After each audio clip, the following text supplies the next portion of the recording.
Hey, what's up team? Throne of Liberty just dropped update 1.15 for the global version. We've got free server transfers, bonus buffs, and a Valentine's Day event, but these buffs are really setting us up for what's next, so let's break it all down. So first up, we've got the free server transfer periods kicking off today. Starting up after maintenance, you'll be able to move your character to any eligible server once for free. This is pretty huge if you want to join your friends on a new server and get into the action somewhere else. Server cooldowns are also temporarily being reduced to 72 hours during this period, and you've got some time to move around if needed. Up next, we've got some bonus buffs, and these are live right now. They're perfect for getting your character ready for the upcoming content. We got a 20% Solent buff for hunting monsters, 50% more mastery experience, and 50% more training due from all sources that reward it. Also, don't forget about the Valentine's Day event running through February 26th. There are seasonal crafted recipes, daily login rewards, and a special event vendor. It's a great chance to pick up some extra goodies.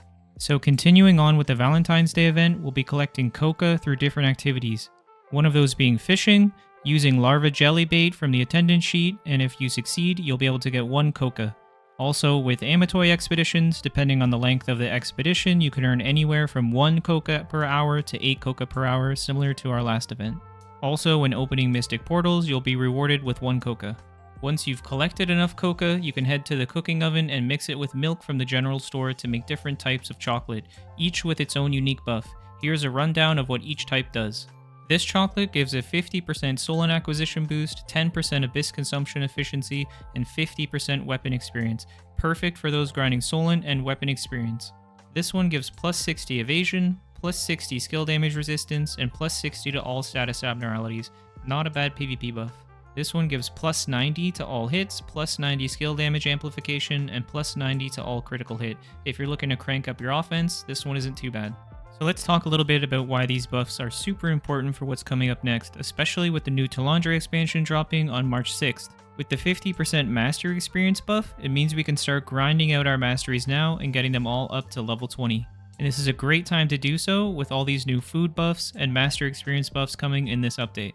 All these Solent buffs are going to be critical too because we're going to need a ton of Solent for all our new grow stones going into the new tier 2 gear. Now let's talk about the Ember Star Battle Pass, which just went live today. It's a 4-week season and there are some awesome new rewards. At level 1, we get the Winter Almarez Dash Morph. At level 10, we get a new Crouch Pose. Level 20 gets a Dote Gesture. Level 31, Little Rock Talum Amatoy. And at level 50, you get to choose from the new Darkfire weapon skins. Now let's talk about the skins coming to the Battle Pass. There's a nice difference between how the skins are handled in Global versus Korea, and honestly, we've got the better deal here. In Korea, the skins are separated out from the Battle Pass, which means you'd have to buy them separately, but here in Global, they're included in the Battle Pass itself. So if you're picking up the premium track, you'll get those exclusive skins as part of your regular progress. Alright, let's jump back to the general changes coming back with this update. We have some quality of life tweaks and a few fixes. First, the Battle Pass reset. The Valletta Star Battle Pass is ending, and we're moving on to the new Ember Star Battle Pass, which we already went over. Here we have a pretty good PvP change, PvP assist points for healers. Healers are finally getting credit where credit's due, so if you're a healer and you heal a teammate and they secure a kill, you'll now get assist points for it. This is a nice change for support players who have been asking for better recognition in PvP.